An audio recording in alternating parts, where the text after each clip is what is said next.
안내 말씀드리겠습니다. 곧 첫 번째 세션을 시작하겠습니다.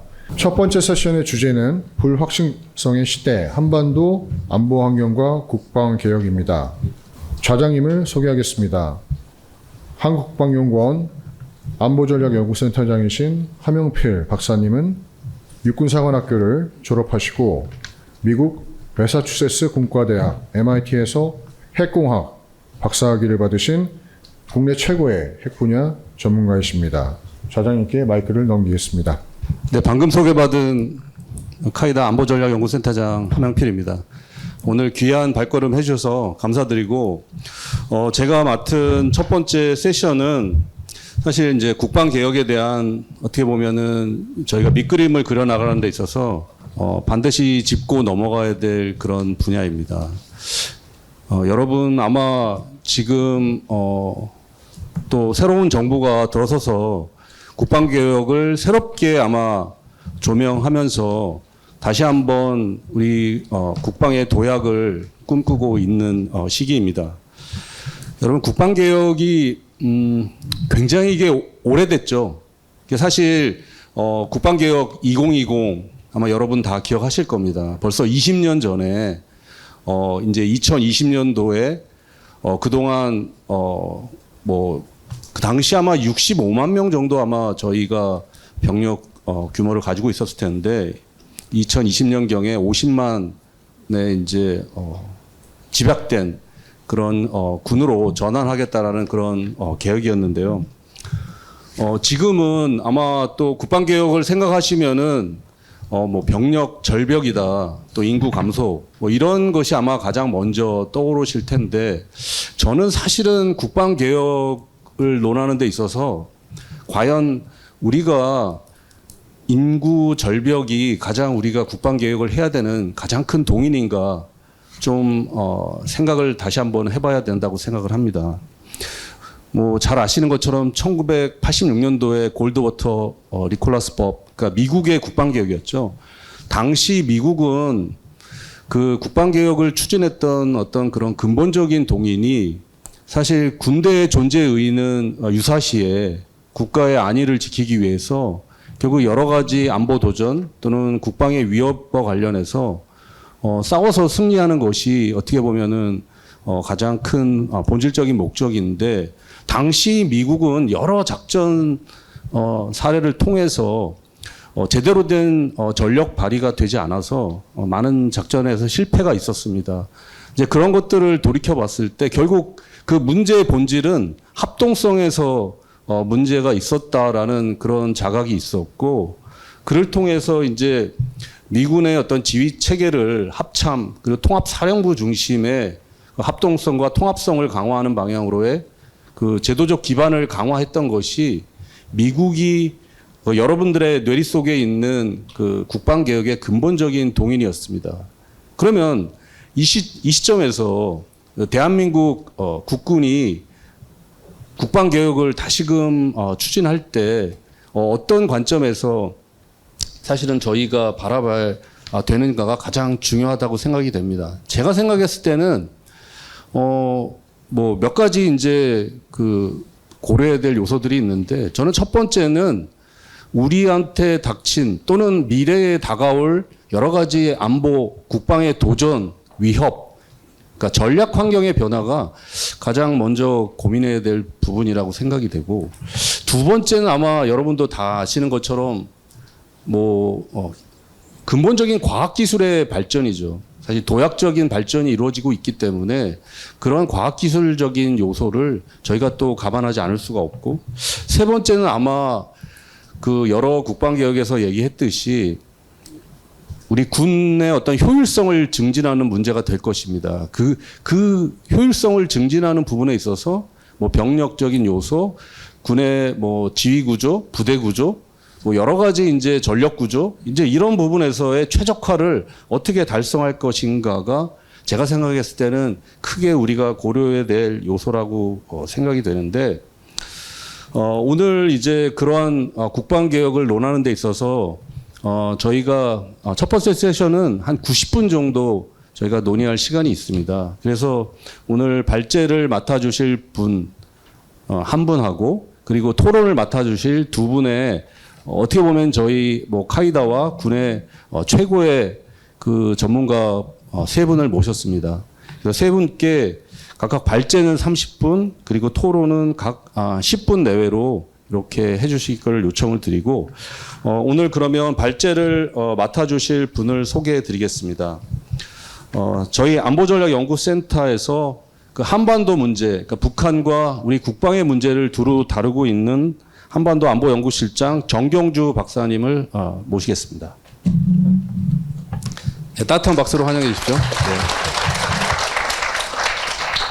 네, 그리고 오늘 토론을 맡아주실 두 분은 먼저 숙명여대 김광진 교수님을 모셨습니다. 네, 그리고 또 유기현 군사발전연구센터 책임연구위원님을 모셨습니다.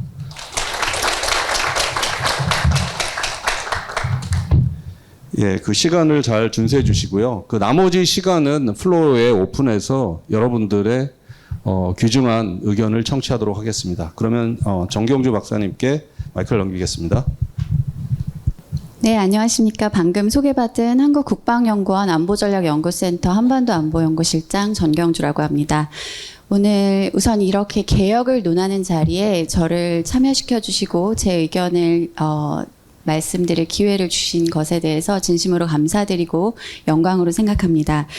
오늘 주최 측에서 저에게 요청하신 바는 한반도 안보 환경에 초점을 맞춘 발표였습니다. 그래서 이것을 가지고 국방개혁에 어떠한 함의를 도출할 수 있을지를 위주로 제가 발표를 드리도록 하겠습니다. 이것이 오늘 오후까지 이어지는 개혁에 대한 기회와 도전 요인을 식별하는 데 있어서 생각의 폭을 넓히는 도입부가 되기를 희망합니다. 자, 그러면 발표 순서는 다음과 같습니다. 먼저 첫 번째는 국방개혁을 논해야 하기 때문에 제가 국방개혁을 어떻게 바라보는지를 먼저 말씀드리고 두 번째로 한반도를 둘러싼 안보 환경을 전망하도록 하겠습니다. 그리고 세 번째로 한국이 대비해야 할 미래 분쟁 그리고 전쟁의 양상이 어떻게 될 것인지를 설명드리고 마지막으로 제가 생각하는 국방개혁이 지향해야 하는 우리 군의 모습이 무엇인지를 설명드리도록 하겠습니다. 먼저 국방개혁을 바라보는 틀입니다. 국방개혁을 바라봤을 때 이 안보 환경과 어떠한 관계를 맺는지를 먼저 설명을 드려야 될 것 같습니다. 이론적으로는 개혁의 방향을 얘기하기 위해서는 사실 전략의 수립이 선행되어야 된다라고 생각합니다. 국방개혁은 전략의 요구에 따라 수단을 조정하거나 현대화하는 것이라고 생각하고 있습니다. 그러나 사실 실상은 국방전략은 개혁의 방향성을 규정하는 상위 개념임에도 불구하고 실제 정책 과정에서는 개혁의 필요성이 전략의 수정을 견인하거나 양자가 상호 보완적으로 발전하는 경우가 더 일반적인 것 같습니다. 그래서 전략은 무엇에 대해 어떤 목표, 방법, 수단으로 억제, 방어, 그리고 승리할 것인가를 다루는 한편 개혁은 그러한 전략 달성을 위해 군을 어떻게 바꿀 것인가를 다룬다라고 생각합니다. 이러한 전략 수립과 개혁의 방향성을 생각하기 위해서 그것에 영향을 미치는 여러 가지 요인 중에 외부 요인으로서 안보 환경이 존재합니다. 따라서 제가 지금부터 말씀드릴 안보 환경과 개혁 사이에는 우리가 생각해야 되는 전략도 있음을 함께 생각하시면서 말씀을 들어주셨으면 좋겠습니다. 다음으로 한반도를 둘러싼 안보 환경을 전망하도록 하겠습니다. 모든 안보 환경을 다 다룰 수는 없을 거라고 생각했기 때문에 개혁에 좀 더 관련이 있는 안보 환경을 중심으로 말씀을 드리도록 하겠습니다. 자, 먼저 국제구도입니다. 국제구도는 앞으로 미중 전략 경쟁이 더욱더 격화될 것으로 보이는데 중국은 무력을 통해서 미국을 상대로 현상을 변경할 능력과 의도가 충분하지 않고 미국 역시도 무력을 통해서 다시 단극으로 되돌리고 모든 동맹의 안전 보장을 해결할 의도와 능력을 갖지 못할 것으로 보여집니다. 따라서 다극화의 방향으로 가기는 하지만 현재의 모습인 미국이 우세인 상태를 유지할 것으로 보여집니다. 그렇지만 이제 중국이 대만 합병 문제를 어떻게 해결할 것인가가 결정적인 계기가 돼서 추후의 방향성을 결정할 것으로 보여집니다. 중국이 무력으로 대만 합병을 시도할 것인지, 그리고 그것에 대해서 미국이 어떻게 저지할 것인지에 따라 미중 경쟁 구도의 방향성이 결정될 것이라고 보여집니다. 그렇지만 이러한 미중 전략 경쟁은 양극화가 아니라 다극화를 향해 가고 있는데, 그 이유는 나머지 국가들의 영향력도 같이 커지고 있기 때문입니다. 2차 세계대전 이후에 미국 주도의 자유주의 국제 질서가 쇠퇴했고, 이것은 트럼프 당선으로 가속화되고 있습니다. 또 나토 동맹 내 미국과 유럽 간의 갈등과 그로 인한 유럽의 전략적 자율성 기조가 강화되고 있습니다. 한편 인텔 지역에서는 다자 네트워크의 결속력이 이완되고 있고, 중국과 러시아가 자국 중심의 국제 질서를 바탕으로 보시는 바와 같이 대안적인 국제 질서를 주창하고 있습니다. 또 인도, 브라질, 사우디아라비아 등 미중 구도로부터 비교적 독립적인 중견국들의 영향력이 강화되고 있습니다. 결과적으로 느슨한 네트워크 형태가 이슈 영역별로 복수로 존재하는 다극화 혹은 파편화 추세가 나타날 것으로 보여집니다. 이러한 현실은 한국군을 비롯한 한국 정부가 전체적으로 어떠한 질서, 어떠한 가치를 지향하고 뒷받침해야 할지를 고민하게 만든다고 볼 수 있습니다. 다음으로 세계에서는 핵 3극이라는 구조가 형성되게 됩니다. 러시아는 지금도 그리고 앞으로도 가장 많은 핵을 보유할 것으로 보이고, 중국은 이것을 바짝 뒤쫓아가고 있습니다. 미국은 핵 증강을 하지는 않는다 할지라도 당분간 핵무기를 줄이는 정책을 받지는 못할 것으로 전망이 됩니다. 따라서 이러한 미국, 중국, 러시아의 핵 3극 구조는 상호 취약성을 크게 높이고, 특히 두 국가가 나머지 한 국가에 대항하여 연합하는 경우에 발생할 가능성이 높다라고 생각이 됩니다. 핵 양극 구조와 관련해서 로버트 오펜하이머가 병에 든 2마리의 전갈로 표현을 한 바가 있습니다. 공격을 먼저 시도할 경우에 죽기를 감수해야 된다라는 것인데, 이것은 병에 든 3마리의 전갈로 다시 표현이 가능합니다. 이러한 구조가 이제 동북아에서 가장 격화될 것으로 보이고, 여기에 더해 이제 북한의 핵 고도화 역시 지속되고 있기 때문에 북한이 하나의 극을 형성하지는 못할지라도 핵 3극 구조를 더욱 이 지역에서 불안정하게 하는 요인으로 작용할 것으로 보입니다. 따라서 한국군은 핵을 보유하고 있지 않은 상황 속에서 핵 보유국으로 둘러싸인 현실을 어떻게 극복해야 할 것인가를 고민해야 할 것으로 보입니다. 다음으로 인텔 지역과 우주에서의 군비 경쟁이 심화되고 있습니다. 미국은 중국에 대한 군사력 우위를 유지하기 위해서 미래 전력 개발을 위한 대규모 투자를 지속하고, 인텔 지역에 대한 군사 대비 태세를 강화하고 있습니다. 아시다시피 태평양 전장은 세계에서 가장 큰 대양인 태평양을 두고 있기 때문에 주로 해군과 공군의 전장이 될 것이고, 해상과 공중 전력에 대한 경쟁이 심화될 것으로 보입니다. 주로 역점을 두는 군비 경쟁 분야는 장거리 정밀 타격, 미사일 방어, 스텔스 생존성이 강화된 전력이라고 볼 수 있고, 또 무인기와 자율체계도 가장 빠르게 확대되는 분야라고 할 수 있습니다.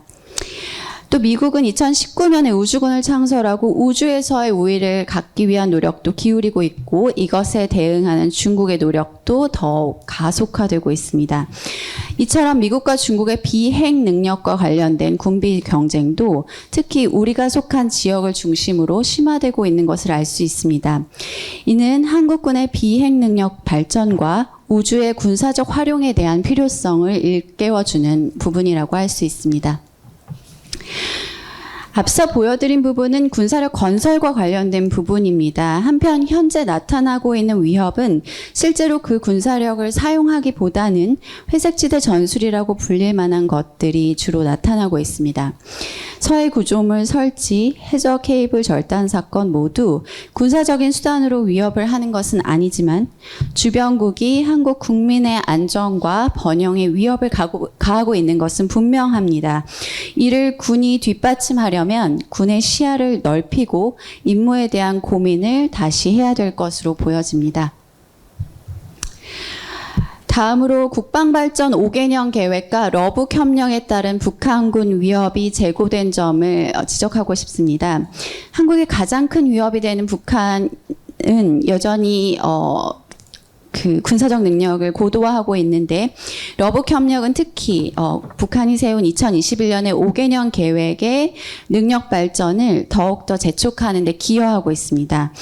북한은 5개년 계획 수립과 달성으로 전술핵 무기 운용이 가능해졌고 러북 협력을 통해서 재래식 무기와 관련된 발전도 같이 추구하고 있습니다.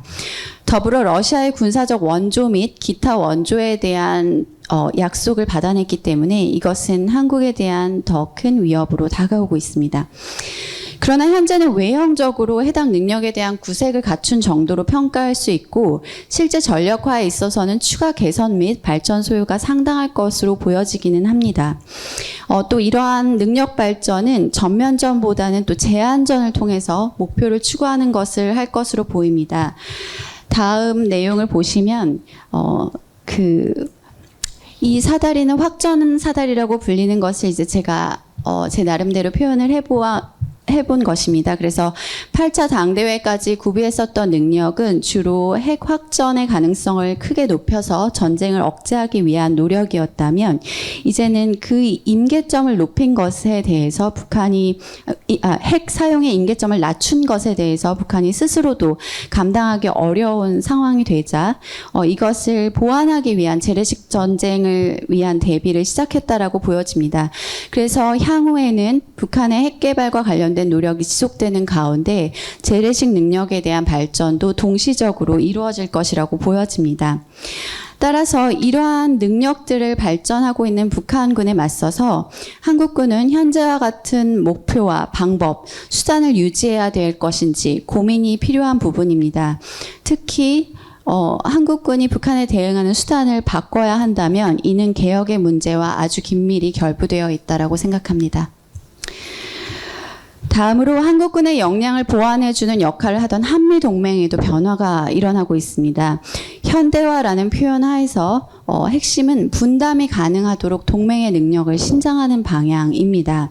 미국은 핵을 포함한 모든 범주의 능력을 활용하여 확장 억제를 제공하지만 한미 양국이 북한을 포함하여 동맹에 대한 모든 영내의 위협에 대한 미국의 재래식 억제 태세를 강화하는 것을 노력할 것으로 서로 합의했습니다.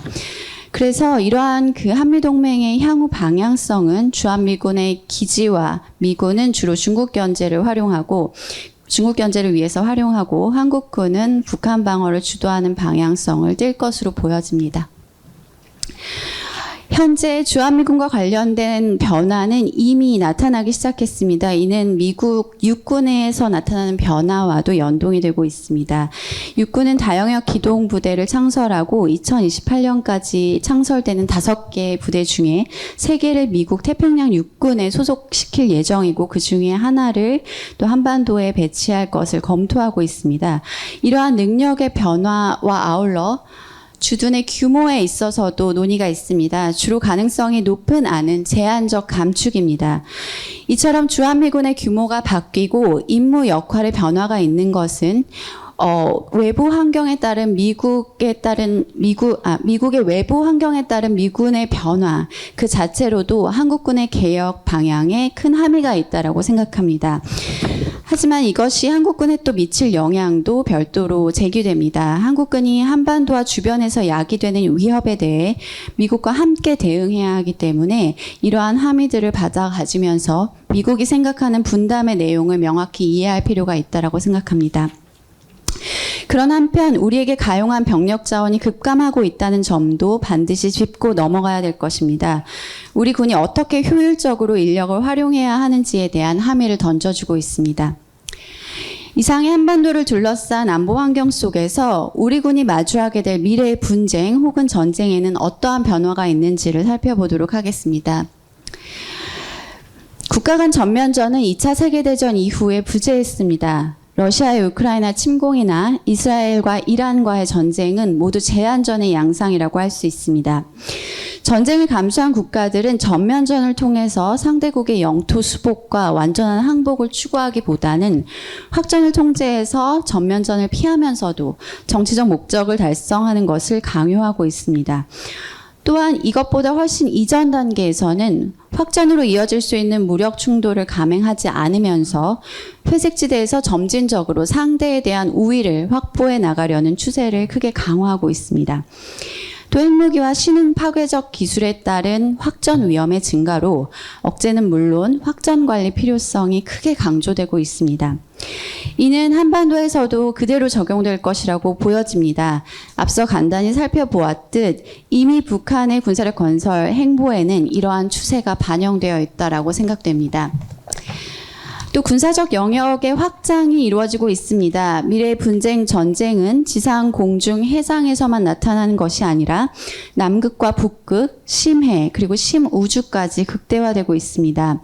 주인이 아직 명확하지 않는 공간과 해당 공간에 포함된 자원의 활용에 대한 선점과 경쟁이 치열해지고 있고, 이를 위한 기술 경쟁도 함께 심화되고 있습니다. 이러한 지역에서는 우리 국민의 권리와 행동의 자유를 침해하는 일체의 군사적 행위가 일어날 수 있을 것으로 예상이 됩니다. 반면 자국의 지상이 전장이 될 가능성은 상대적으로 감소하고 있습니다. 새로운 수단에 대한 부분도 미래 분쟁, 전쟁을 생각하는 대목에서 빠질 수 없는 부분이라고 생각합니다. 군의 일상적인 유지 관리와 전투력 향상의 많은 부분에서 신흥 파괴적 기술이 적용되고 있습니다. 특히 사이버 공간이 군사적으로 활용되면서 이 공간을 시작으로 전쟁이 시작될 가능성이 매우 높아지고 있습니다. 또 드론을 광범위하게 배치해서 정밀하면서도 대량 파괴가 가능한 공격이 용이해지면서 이것이 전장의 주요한 변수로 등장했고 핵심 무기로서의 역할을 지금도 하고 있습니다. 또 AI는 정보, 감시, 정찰을 지원하고 의사결정과 군사적 대응의 신속화를 도모하고 있으며 알고리즘전, 클라우드전, 데이터전과 같은 미래전 패러다임을 촉발하고 있습니다. 이러한 수단의 변화는 데이터의 축적, 이에 대한 접근권, 데이터 센터 유지를 위한 전력 확보 역시 필요하다라는 것을 보여주고 있습니다. 이러한 수단을 우리 군도 활용할 수 있으려면 조직부터 제도까지의 대대적인 변화가 필요할 것으로 보여집니다. 이상의 논의는 현재 우리 군이 어떠한 수단과 어떠한 영역 안에서 활동해야 하는지를 살펴보았는데, 그렇다면 우리가 기존에 갖고 있었던 생각의 범주, 활동의 범주는 어땠는지를 잠시 살펴보도록 하겠습니다. 현재 우리 군이 수호하고자 하는 영역은 우리 백서에 나타나 있는 지도를 가져왔습니다. 백서에는 한반도와 주변 환경에 국한해서 우리 군이 수호해야 하는 영역을 식별하고 있습니다. 그렇지만 앞으로 우리 군이 수호해야 되는 작전 범위와 관련해서는 더 넓혀져야 될 필요성이 제기됩니다. 한반도뿐 아니라 인도태평양 그리고 심우주와 심해를 포함한 전 세계적인 위협에 대해서 우리의 관심을 확장시키고 작전 범위에 대한 확장도 필요하지 않은지에 대한 고민이 필요할 거라고 생각됩니다. 그렇다면 이제 한국이 실제로 마주하게 될 전쟁, 분쟁과 관련된 모습을 말씀드리도록 하겠습니다. 한국이 마주하게 될 분쟁의 모습, 전쟁의 모습은 단 하나가 아닙니다. 확전사다리 아주 회색지대에서부터 위까지 그리고 사다리를 올라가는 것은 의도적일 수도 있지만 예기치 않게 일어날 수도 있음을 생각해야 될 것입니다. 이 모든 분쟁과 전쟁을 같은 무게를 두고 대비할 수는 없겠지만 더 이상 우리가 대비해야 하는 전쟁이 어느 날 갑자기 북한이 한국을 전면전의 의지를 가지고 쳐들어오는 그런 과거의 형태는 아닐 것이라는 점은 분명해 보입니다. 또한 한국은 주변국의 위협에 대해서도 좀 더 구체적인 고민이 필요해 보입니다. 한반도를 넘어선 위협이 점점 더 커지고 있습니다. 중국과 러시아의 회색지대 분쟁, 중국의 특정 미국 동맹국에 대한 물리적, 비물리적 공격, 그리고 그 대상이 한국이 될 가능성도 배제할 수 없고요. 중국의 무력을 동원한 대만 합병 시도가 있을 때에 북한의 제한적 도발 가능성도 주목해야 될 부분입니다. 이것은 연구의 주제로 끝날 것이 아니라 실질적인 대비가 필요한 상황이라고 볼 수 있습니다. 그러면 마지막으로 지금까지의 내용을 종합해서 우리 국방개혁이 지향해야 하는 군의 모습을 5가지로 정리를 해봤습니다. 먼저 첫 번째입니다. 병력이 아닌 기술 집약적인 정예군이 되어야 될 것입니다. 안보 환경은 더욱 불확실해지고 복잡해지는 반면 주한미군 감축 가능성이 존재하고 병력 자원은 감소하고 있기 때문에 군의 규모보다는 역량에 초점을 맞춘 변화가 추구되어야 될 것입니다. 두 번째, 북한의 의도적 전면전 외의 분쟁이 그리고 전쟁에 대해서도 준비된 군이어야 될 것입니다. 핵 전면전을 감수하면서 북한이 의도적으로 남한 영토를 수복할 전쟁을 불사할 가능성은 다소 낮아진 한편 그보다 낮은 단계의 분쟁, 전쟁으로 정치적 목적을 달성할 가능성이 높아진 것에도 대비가 필요할 것이라고 생각됩니다.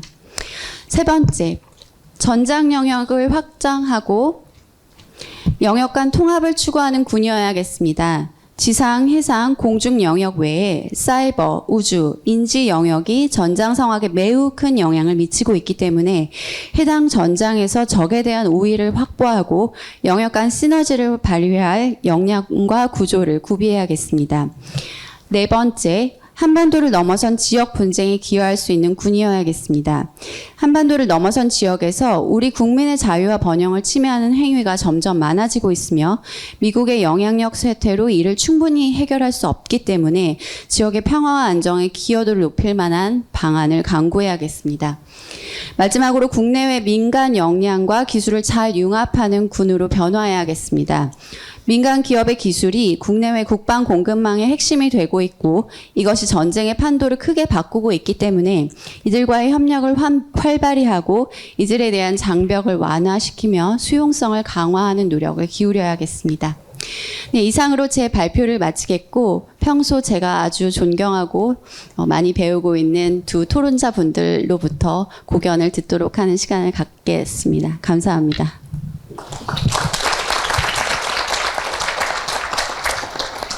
네, 정경주 박사님 감사합니다. 한반도를 둘러싼 안보 전략 환경의 변화하고 또 한반도에서 장차 이루어질 가능성이 있는 미래 분쟁에 대한 특성들을 통찰력 있게 잘 핵심적으로 정리해 준 좋은 발제였다고 생각합니다. 자, 그러면 정경주 박사님께서 한 10분 정도 또 이렇게 짧게 발제를 해 주셔가지고 최초의 토론자 분들한테 10분을 드렸는데 15분씩 하셔도 이렇게 보니까 그 토론문 준비하신 내용들이 많아가지고 시간을 좀 충분히 드리는 게 좋을 것 같다는 생각이 들었습니다. 그럼 먼저 김광진 교수님께 첫 번째 토론을 요청하겠습니다. 감사합니다. 네, 승강여대 김광진입니다. 오늘 정경재 박사님 발표 잘 들었습니다. 굉장히 우리 국방 개혁을 위해서 우리가 반드시 참고하고 이제 확인해야 될 안보 환경을 잘 말씀드렸고, 저는 이 토론문 준비하면서 이 정경재 박사님의 그 대부분의 주장 논지에 제가 공감하고 굉장히 배운 바가 많은데 여기에 저는 이 토론 시간에 여기에 조금 추가해서 우리가 이 국방개혁에 있어서 이제 정경재 박사님이 말한 것과 비슷한 방향이긴 하지만 거기서 조금 보완할 수 있거나 또 좀 추가할 수 있는 안보 환경의 측면을 조금 분석한 내용을 추가를 하고 그래서 국방개혁 방향성에 대해서 말씀을 좀 추가하고 그다음에 추가적으로 정경재 박사님 논문에 대한 그 질문을 좀 드리면서 이제 토론을 진행하도록 하겠습니다. 저는 제가 생각하는 한반도 안보 환경을 중심으로 한 국방개혁은 두 가지로 한번 나눠봤습니다. 첫 번째는 이제 지오폴리틱스, 지오 이코노믹스라는 안보 환경을 중심으로 우리 국방개혁까지 한번 생각해 볼 수 있는 관점이 있고요. 또 하나는 우리가 지금 만나고 있는 우리 국방계의 가장 큰 임팩트가 가장 큰 사건들 또는 사례를 중심으로 해서 우리 한반도 안보 환경을 평가하고 국방개혁을 볼 수 있을 것 같습니다. 그 중에서 먼저 이제 지오폴리틱스와 지오 이코노믹스 관점에서 보면은 먼저 이 안보 환경 변화가 상당히 예측이 가능하고 좀 그 많은 사람들이 공감할 수 있는 그 환경 변화 방향이 있는 것 같습니다. 일단 반서방 권위지 연대라고 하는 중국, 러시아, 이란, 북한 이 관계는 뭐 우크라이나 전쟁에서 북한이 참전하는 걸 포함해서 이런 상황에 따라서 더욱 더 가속화되고 지속될 걸로 보여지고요. 또 정경재 박사님 말씀하신 것처럼 이 핵무기 경쟁 역시 계속될 걸로 보여집니다. 핵 군비 통제에도 상당히 지금 와야 되는 분위기에 가 있고 중국이나 러시아, 미국 지금 정경재 박사님 발표처럼 전부 다 핵무기 증강 현대화. 그래서 미국은 여기에 대해서 트라이레터럴 디터런스를 준비해야 될 상황에 가고 있고요. 또 이 나라 외에도 핵보유국 이외의 국가들로 핵무기 확산되는 추세가 많고 그 대표적인 사례가 이제 바로 북한이 될 것이고 북한은 이제 아시다시피 전술핵탄두 사건 상황부터 해서 상당히 그 질적인 능력, 고체 연료 ICBM이나 MIRV, 핵잠수함까지 이렇게 질적, 양적 핵 능력 고도화는 계속될 것으로 보여집니다. 그리고 북한이 얘기한 적대적 두 국가론을 봤을 때 이 남북 관계 상당히 앞으로도 교착될 가능성이 크고요. 지금 한국 정부나 또 미국 정부의 대화에 대해서 지금 북한이 움직이지 않고 있는 것 이런 것들이 우리가 지오폴리틱스, 지오 이코노믹스에서 이제 예측이 어느 정도 좀 손쉬운 분야의 안보 환경 변화를 볼 수 있고요. 그러나 좀 예측이 좀 곤란하다는 것이 두 가지 가능성이 다 오픈되어 있는 안보 환경이 있다고 볼 수 있겠습니다. 미국의 리더십과 민주주의 위기에 대한 전망인데 사실 미국 내 민주주의가 뭐 데모크라틱 백슬라이딩 사례로 다뤄질 정도로 굉장히 지금 민주주의 지표 자체가 악화되고 있고 그것 때문에 나타나는 대외 환경이 미국의 대외 리더십 또 과연 미국의 동맹을 계속 유지해 나갈 것인지 또 과연 미국의 장기 전략이 일관성 있는지에 대한 의문이 계속 있습니다. 이런 부분들이 우리가 예측도 곤란하고 상당히 오픈된 퀘스천에 볼 수 있고요. 두 번째는 미중 관계 역시 굉장히 우리가 좀 찾기 힘든 방향이기도 합니다. 근데 구조적으로는 미국과 중국 관계가 이 산업 경제에서도 굉장한 충돌 가능성이 있고 국방과 군사과학 기술에서 상당한 경쟁이 있고 대만 문제로 인해서도 긴장이 되고 있는 건 맞는데 지금 최근에 그 트럼프 시진핑 회담이나 또 얼마 전에 난 뉴스에 의하면은 이제 미국 트럼프 대통령이 중국을 방문한다는 말 나올 정도로 계속 미국의 정책은 그 끝이 없는 관세 전쟁이라는 한 극단이 있으면 반대쪽 디리스킹 차원에서 이제 중국과 이제 합의하고 협력하는 단계가 계속 왔다 갔다 오가는 단계를 보여주고 있습니다. 그래서 이 중에서 과연 어느 쪽으로 갈 것인지 굉장히 예측이 힘든 상황. 이런 것들이 우리가 만나고 있는 이 한반도 안보 환경들의 특성이라고 볼 수 있고요. 뭐 이와 같은 지오폴리틱스와 지오이코노믹스의 어떤 특성들 속에서 우리에게 또 국방개혁에 가장 큰 영향을 줄 수 있는 게 바로 한미동맹의 변화, 바로 한미동맹 현대화 방향인데 이 부분이 이제 우리 한미 정상회담 팩트시트에 좀 많이 담겨서 지금 나와 있는 상태이기도 합니다. 그렇다면 지금까지 말씀드린 안보 환경 변화와 한미 정상회담의 팩트시트를 봤을 때 우리가 우리 국방개혁에 영향을 미칠 수 있는 안보 환경 대략 앞으로 예상되는 것 뭐 일단 두 가지 정도 가능성 시나리오가 있다고 보여질 것 같습니다. 첫 번째 가능한 시나리오가 한다면은 굉장히 좀 우리한테 우호적인 시나리오 될 수가 있는데 팩트시트에 나온 데처럼 주한미군 전략적 유연성이 확대되고 전자권 전환이 가속화되고 우리의 국방비는 증가되고 그 결과 이제 한국의 한반도 방위 책임도 증가된다. 이렇게 되면은 어떤 결과 좀 이것을 좀 긍정적으로 바라보면은 한반도 방위에 있어서 한국의 역할이 커진다는 얘기는 그만큼 동맹 내에서 자율성이나 독자성도 커진다는 의미고 또 이것이 한반도 역외에서부터 미국으로부터 제공되는 확장 억제와 좀 분리만 할 수 있다면은 뭐 이렇게 동맹의 자율성, 독자성도 커지는 가운데 확장 억제 구조도 유지할 수 있다는 상당히 유리한 환경 뭐 이런 것들도 하나 예상해 볼 수 있는 시나리오가 되겠습니다.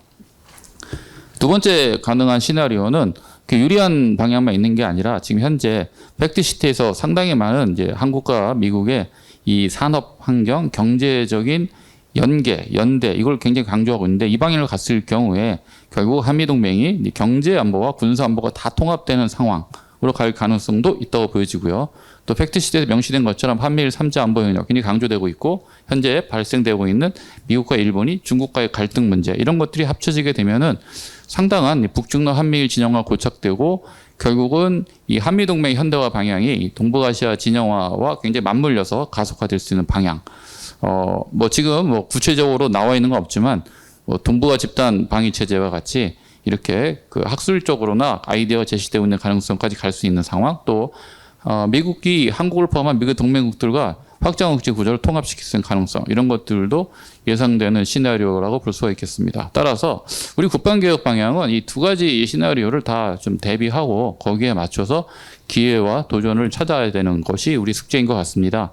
그런 국방개혁 방향에서 먼저 우리 첫 번째 시나리오로 갈 수 있는 한미동맹은 강화되고 그 안에서 또 그런 가운데서 우리가 또 자율성도 확보되는 이런 상황 하에서는 우리가 해야 될 것.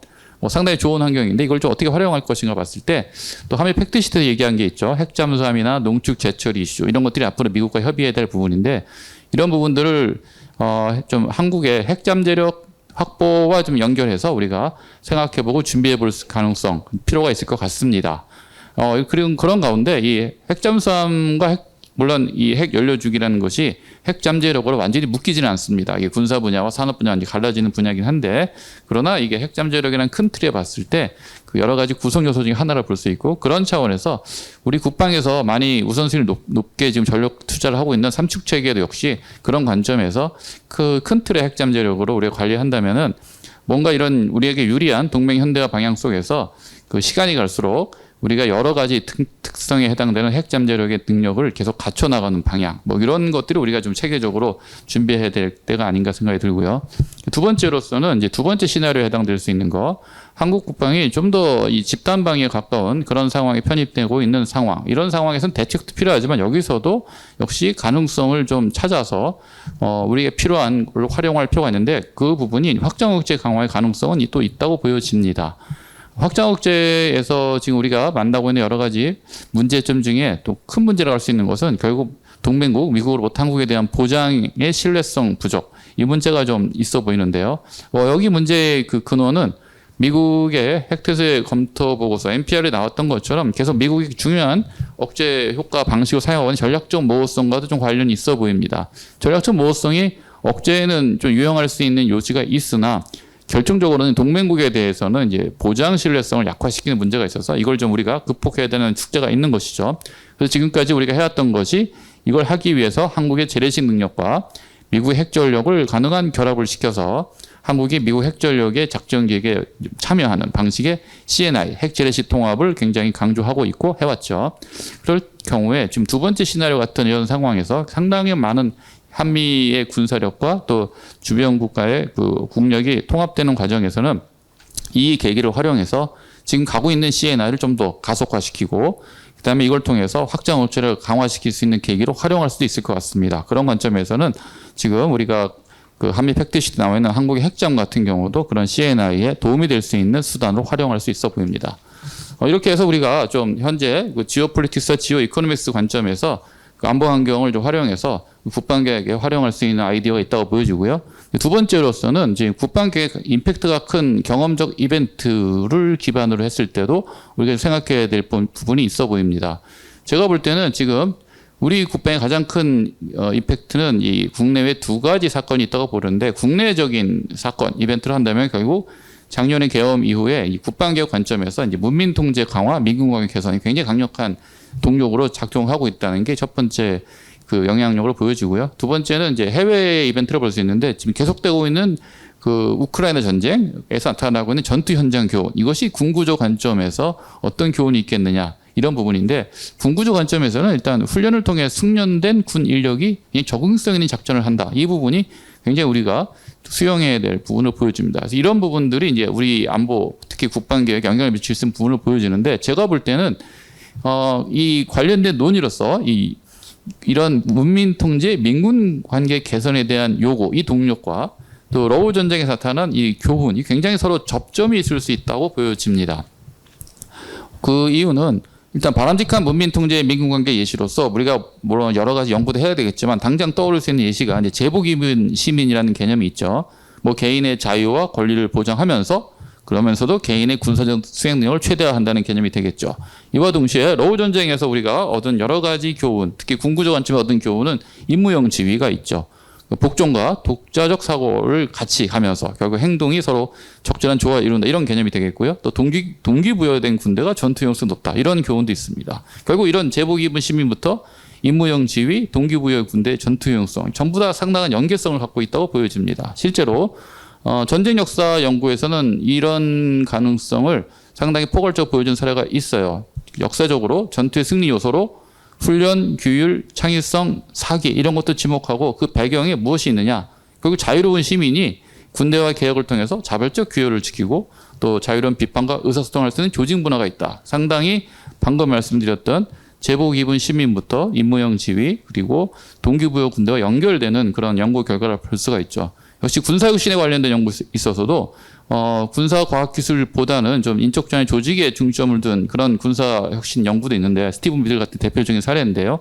여기서도 이제 훈련, 군대의 배치와 운영, 뭐 기강, 사기 이걸 굉장히 강조하고 있죠. 이런 것들은 전부 다 우리가 국방개혁에서 관심을 가져야 될 부분을 보여주고 그런 관점에서 우리 국방개혁은 이런 방향에서는 문민통제 강화의 민군과의 개선이라는 이런 방향성이 그 방향의 최종 엔드 스테이트가 결국 전투에 승리하기 위한 군대를 만들기 위함이다라는 그런 인식을 좀 갖고 그런 모토가 좀 결합이 될 필요가 있을 것 같습니다. 따라서 민군 관계 개선 방향이라 하면 결국 러우 전쟁에서 효과가 입증된 여러 가지 교훈들을 민군 관계 개선이라는 이름을 통해서 이제 적용하는 것 이것이 우리가 국방개혁 차원에서 해야 될 일을 보여지고요. 그렇다 본다면은 지금 이미 제시되고 있는 여러 가지 대안들이 있는데 뭐 군 내에서 뭐 교육훈련 혁신이라든지 민주주의 헌법소와 같이 이런 것들이 전부 다 민무영지휘 훈련 내재화나 전장 리더십 교육과 연계될 수 있는 파트를 보여주고 있고요. 역시 첨단과학 기술이나 민간 인력을 활용하는 분야까지도 이 문민 통제를 위한 민군 관계와 그다음에 러우 전쟁 교훈이라는 관점에서 같이 우리가 추진할 수 있는 국방개혁 방향을 보여집니다. 여기까지 제가 좀 생각한 부분을 말씀을 드렸고요. 오늘 그 정경주 박사님께 질문 드릴 내용은 정경주 박사님의 발제 중에서 국방개혁이 이제 지향해야 될 우리 군이라는 그 파트에 보면 첫 번째로 이제 병력이 아닌 기술 집약적인 정예군을 제시를 하셨습니다. 그 큰 틀에서 제가 여기 동의하는데요. 거기 좀 추가적으로 좀 디테일한 질문을 좀 하나 드리려고 하는데 그러면서 정경주 박사님께서 어떤 문제 상황을 제시한 게 우리 한국의 병력 자원 감소 문제와 주한미군 감축 문제를 이제 문제 상황으로 했습니다. 그래서 그 대처 방향이 이제 기술 집약적 군대라는 것이죠.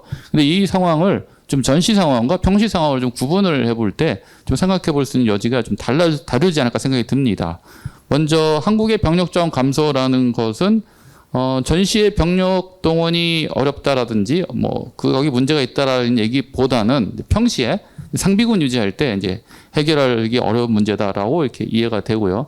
주한미군 감축 문제도 전시에 미 중원군이 전개가 될 거냐 아닐 거냐와는 좀 별도로 이제 평시 상황을 얘기하고 있는 것 같습니다. 결국 이 문제점은 주로 평시 상황에 대한 문제인데 또 우리는 이 전시 상황, 병력의 동원이나 또 미 중원군 전개라는 그런 어려운 한미 동맹의 공약과 관련된 문제도 역시 문제가 삼고 있는데 정경주 박사님 제시한 기술 집약적 군대라는 이 처방이 과연 이 전시 상황에서 우리가 해결해야 될 이 문제에 대한 처방으로까지 될 수 있는지 뭐 그 부분에 대해서 정경주 박사님 의견을 좀 듣고 싶습니다.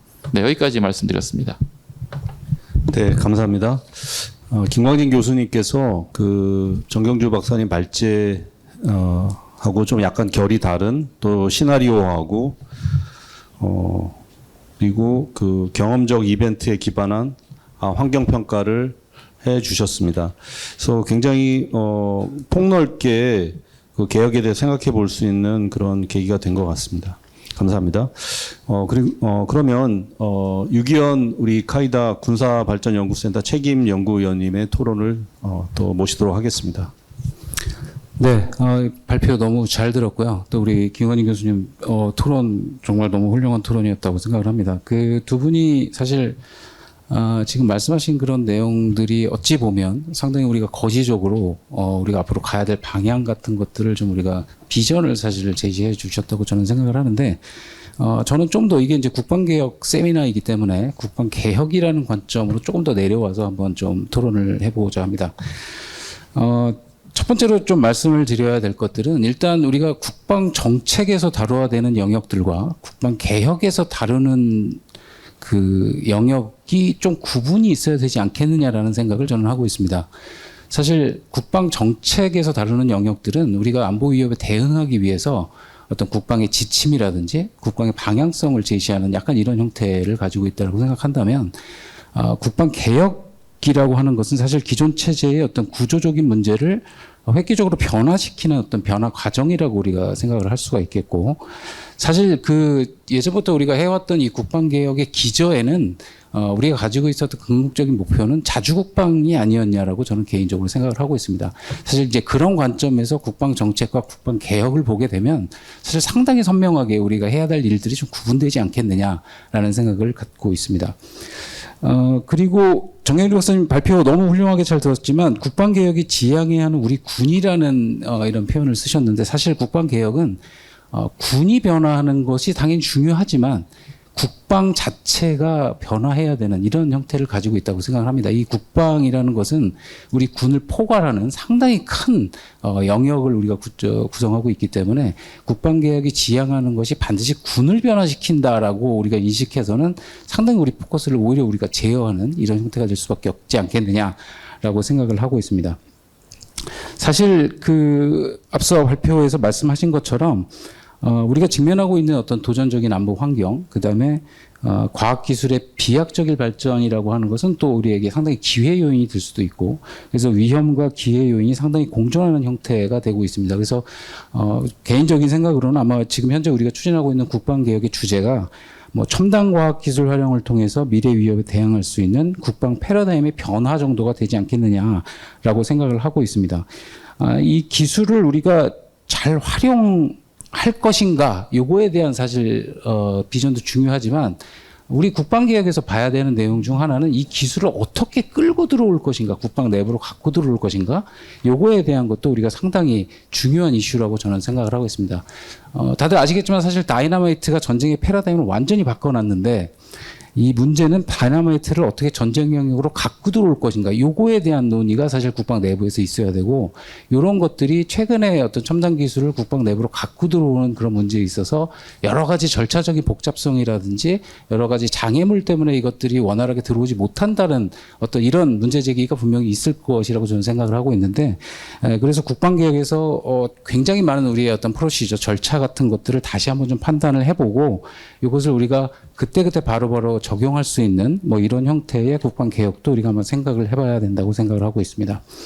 자, 국방개혁을 둘러싼 몇 가지 쟁점들이 있습니다. 여기서 이제 이론적으로 좀 제가 설명을 드리고 토론을 하겠는데요.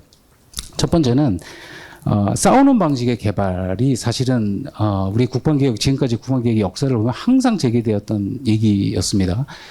사실 지금 우리 국방개혁은 국방개혁 2020 때 이게 법제화가 되면서 사실 이제 법률적으로 이것이 하게 돼 있고, 그때부터 어떻게 보면 국방개혁의 본 모습을 보였다고 생각을 할 수 있겠습니다만은 사실 그 이전에 우리가 RMA 기획단이라든지 이런 것들을 통해서 미국의 RMA에서 우리가 얻는 교훈들, 이런 것들 상당히 많이 우리가 벤치마킹을 하고 있습니다.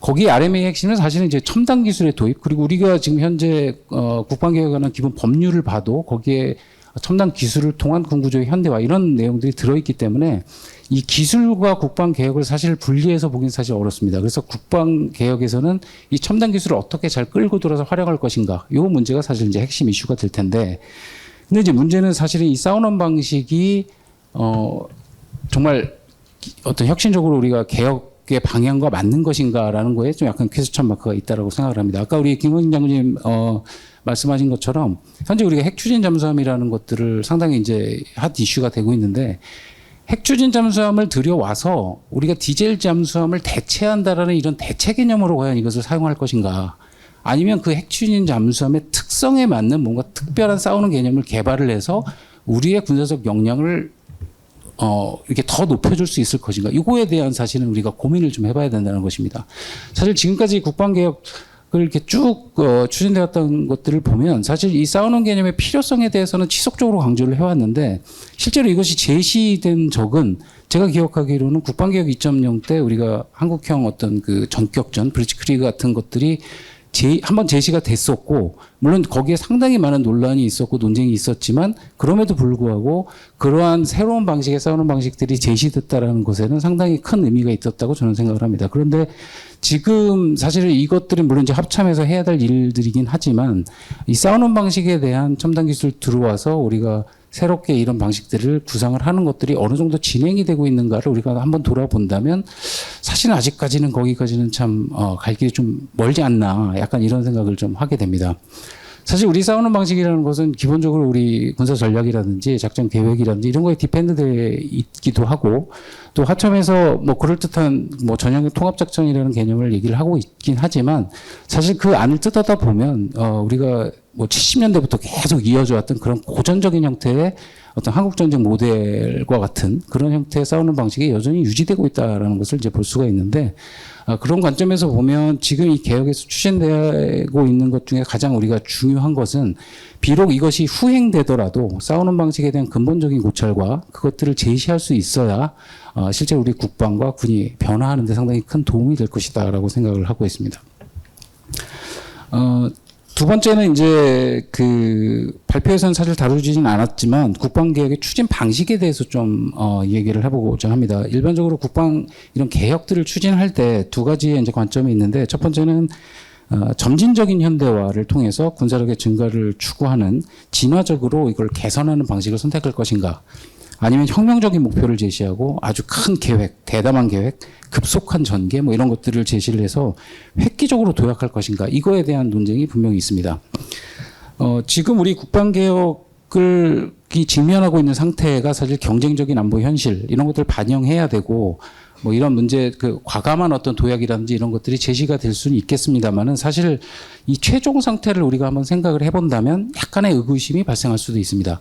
이 첨단 기술 자체를 우리가 도입을 해야 되는 것이고, 그리고 이걸 활용해야 되는데, 이 기술의 라이프 사이클상 사실은 지금 초기적인 기술들이 있다고 하더라도 그것을 당장 국방의 영역으로 끌고 들어와서 우리가 전력화했을 때 발생할 수 있는 리스크, 이런 것들을 우리가 국방개혁을 추진하면서 반드시 생각해 봐야 된다는 것입니다. 그리고 이것이 사실은 이제 미국의 사례에서도 여전히 드러나고 있는 것들이라고 저는 생각을 합니다. 예전에 미국이 그 퓨처 컴뱃 시스템이라는 것을 도입을 해서 과감하게 구조를 바꾸려는 노력을 했었습니다. 그래서 사실 군 구조는 이 기술의 어떤 전망을 통해서 상당히 줄여놓고 첨단 기술을 갖고는 들어왔는데, 이것이 전력화가 되지 못하다 보니까 실제로 작아진 구조에서 쓸 수 있는 이 기술들이 제한이 되는 이런 형태가 나타났다라고 볼 수 있겠고, 이걸 이제 이론적으로 우리는 국방개혁의 죽음의 계곡이라고 부르는 겁니다. 그래서 우리가 이 추진 기조를 설정함에 있어서 이 기술에 대한 전망 이런 것들을 조금 더 세밀하게 구성을 해서 실제로 우리가 현재 전력화됐을 때 바로 적용할 수 있는 이런 형태의 것들과 군 구조의 개혁이 맞물려 돌아가는 형태로 가야 된다라고 생각을 하고 있습니다. 그래서 제가 뭐 개인적으로 좀 제안을 하는 것은, 이 국방개혁의 범위가 상당히 단계화될 수밖에 없다라고 저는 생각을 합니다. 그래서 단계별 중점 과제를 제시를 하고 이걸 아주 냉정하게 평가를 해서 다음 단계로 넘어가는 어떤 그런 형태의 국방개혁의 추진 기조, 이런 것들이 필요하다라고 저는 생각을 하고 있습니다. 마지막으로는 사실 이제 이 국방개혁 뭐 다들 아시겠지만 처음에 이게 막 시작할 때는 굉장히 막 열성적으로 우리가 달려들지만, 이게 조금 시간이 지나면 사실 점차 동력이 떨어지고 흐지부지 되는 것들을 사실 많이 봤습니다. 저는 개인적으로는 사실 이런 올해 저희가 이제 하려고 하는 이런 국방개혁들이 지속적으로 추동력을 갖고 좀 움직여 나가야 된다라고 개인적으로 생각을 하고 있습니다. 그래서 이 지속성을 갖기 위한 형태에서 이걸 어떻게 할 것인가에 대한 논의가 필요하다고 생각을 합니다. 이론적으로 보면 크게 이제 두 가지 이론이 있는데요. 첫 번째는 이제 외생적 혁신 이론이라고 해서, 결국은 국방개혁의 추진력은 국방 외부에서 강력한 어떤 그 리딩을 해야 된다라는 그런 이론이 있습니다. 이거는 왜냐하면 사실 국방이라는 조직 자체가 상당히 그 변화에 저항하는 저항 관성이 있기 때문에 외부에서 손을 대지 않고서는 개혁이 진행되지 않는다라는 그런 관점들이 하나가 있고요. 두 번째는 이제 내생적 혁신 이론이라고 하는데, 이것은 이 외부 환경에 대해서 군 내부의 엘리트가 지각을 했을 때, 그때서야 바로 본질적인 국방개혁이 발생한다라고 얘기를 하고 있습니다. 외생적 혁신 이론의 대표 사례가 실패 사례라고 우리가 할 수 있는데, 예를 들어서 프랑스의 어떤 마지노선 같은 것들이 대표적인 사례라고 볼 수 있겠습니다. 당시 이제 전차가 개발이 되고 상당한 기동력이 확보됐음에도 불구하고, 이 기존에 우리가 참호라는 참호전을 수행을 하고 어떤 선을 그어서 방어를 한다라는 군 내부의 관성이 뭐 이러한 새로운 어떤 그 형태의 첨단 기술을 간과하는 이런 결과 때문에 결국은 이 마지노선이 실패 사례로 나왔다라는 그런 교훈도 있고, 사실 이 군 내부의 저항 때문에 국방개혁이 잘 가지 못했던 그런 사례들은 우리가 수없이 목격할 수가 있습니다. 두 번째로는 이제 내생적 혁신 이론이라는 것에 예로 드는 것들이 바로 이제 에어랜드 배틀이라든지 미국의 항모전단의 출현이라든지 이런 것들입니다. 그러니까 군 내부적으로 이게 필요에 의해서 이런 것들이 만들어졌을 때 그것이 본질적으로 역할을 하고 개혁적인 그런 방향으로 이걸 끌고 갈 수 있다라는 이제 이론들인데요. 사실 이 두 가지 이론들을 우리가 면밀히 분석을 해보면 국방개혁이라는 것이 결국은 동일한 귀결성을 가질 수 있다는 포괄적 결론에 도달할 수 있다고 생각을 합니다. 즉 어느 하나의 그 단일한 변수가 국방개혁 성공에 반드시 필요한 어떤 필요 충분 조건이 될 수는 없다라는 것이고요. 변수 간의 상호작용을 통해서 우리의 국방개혁이 결국 성공에 이를 수 있는 어떤 이론적인 중간지대가 있다라고 저는 생각을 하고 있습니다. 첫 번째 이제 전략환경 변화에 따른 안보 위협 상승, 그다음에 기존의 국방 패러다임으로 대응하기 어렵다는 국방개혁의 트리거는 이미 제공됐다라고 저는 생각을 하고 있습니다. 새로운 정부의 취임, 그다음에 민간 그 국방장관님의 취임 같이 외부의 어떤 국방 혁신에 있어서의 그 압력들은 지금 이미 형성이 됐다라고 생각을 하고 있고요. 이제 문제는 뭐냐면 이것을 국방 내부에서 이것을 지속적으로 끌고 갈 수 있는 그런 추진력이 필요하다라고 생각을 하고 있습니다. 즉, 왜 개혁해야 하는가에 대한 설명, 그리고 어떻게 변화되고 이것을 제도화시킬 것인가에 대한 주장들이 지속적으로 사고작용을 하면서 공존할 수 있어야 결론적으로 우리가 국방개혁의 성공에 이를 수 있다라고 저는 생각을 하고 있습니다. 이게 사실 외부의 압력이라든지 이런 외부의 노력만으로는 사실 엄청난 우리가 좋은 슬로건 같은 것들을 만들어낼 수는 있겠지만 사실 이걸 지속적으로 끌고 가는 게 사실 상당히 어렵다라고 생각을 합니다.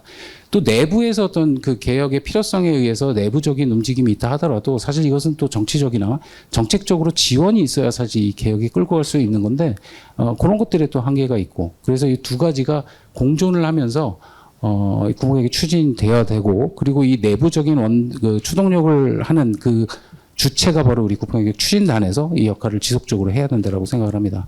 특히 이제 우리 그 군 내부의 시니어 계층에서의 이 국방개혁에 대한 지속적인 관심이 저는 가장 중요하다고 생각을 합니다.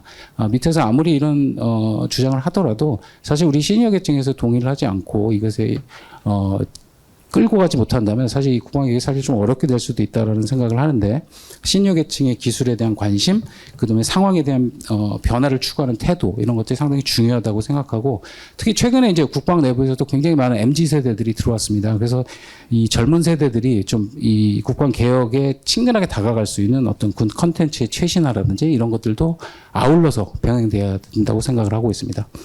결론적으로 말씀드리면 하여튼 뭐 몇 가지 제가 정확하게 말씀을 드렸는데 어쨌든 우리 국방개혁이 잘 추진되기 위해서 사실 추진 기조들을 잘 설정을 해야 되고 그리고 국방개혁이 어떤 것인가 이런 것들을 한번 잘 다시 한번 돌아봐야 된다라는 생각을 하게 됐습니다. 이 발표자와 관련해서 제가 두 가지 질문을 좀 드릴 텐데요. 굉장히 재밌는 내용들이 많아서 질문이 좀 많지만 두 가지만 좀 말씀드리겠습니다. 첫 번째는 이제 한미동맹 현대화를 이걸 어떻게 국방개혁의 영역으로 끌고 들어올 것인가에 대해서 굉장히 저는 재미있는 포인트라고 생각을 합니다. 그러니까 사실 이 국방개혁에 우리가 계획안을 만들고 우리가 이거를 수립을 하면서 만약에 한미동맹이 현대화까지 이 영역을 넓혀간다면 과연 우리의 국방개혁의 방향성에 대해서 미측과의 협의는 필요 없는 것인가?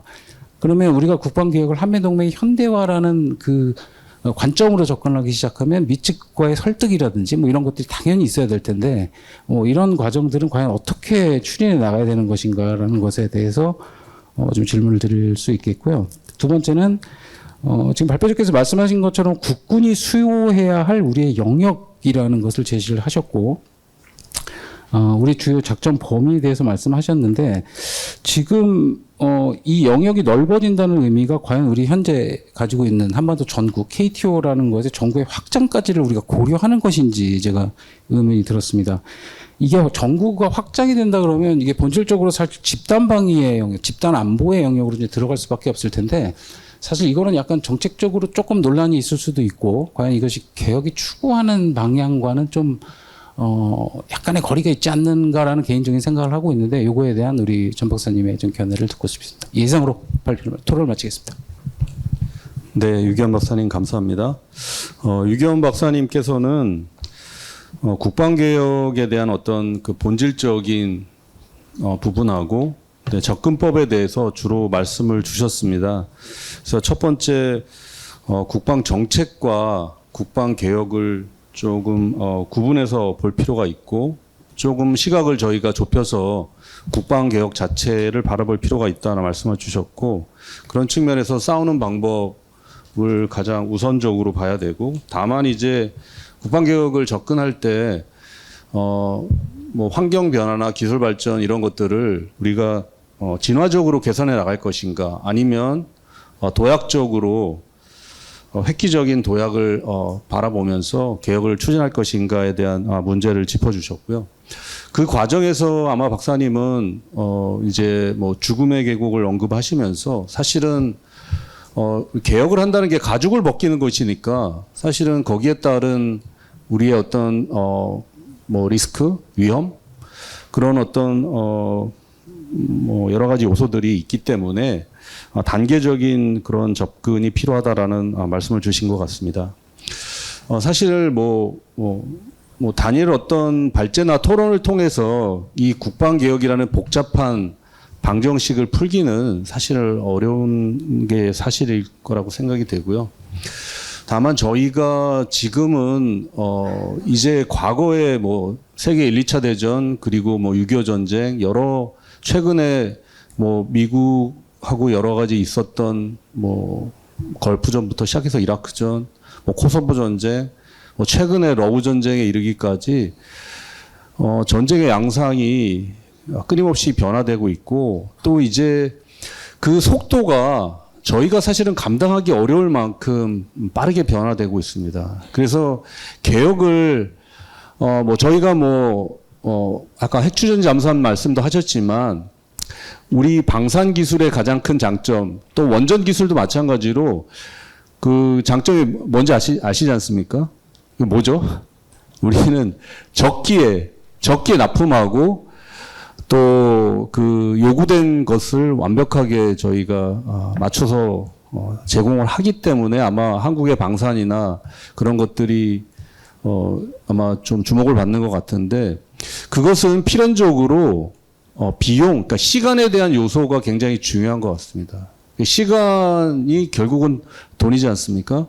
그러니까 개혁도 마찬가지로 우리가 20년 동안 이 개혁의 과제를 계속 지속적으로 정부가 바뀔 때마다 태클을 해왔는데 과연 이제 앞으로의 또 20년도 과연 현재까지와 같은 속도와 우리와 같은 그런 생각으로 과연 할 수 있을까?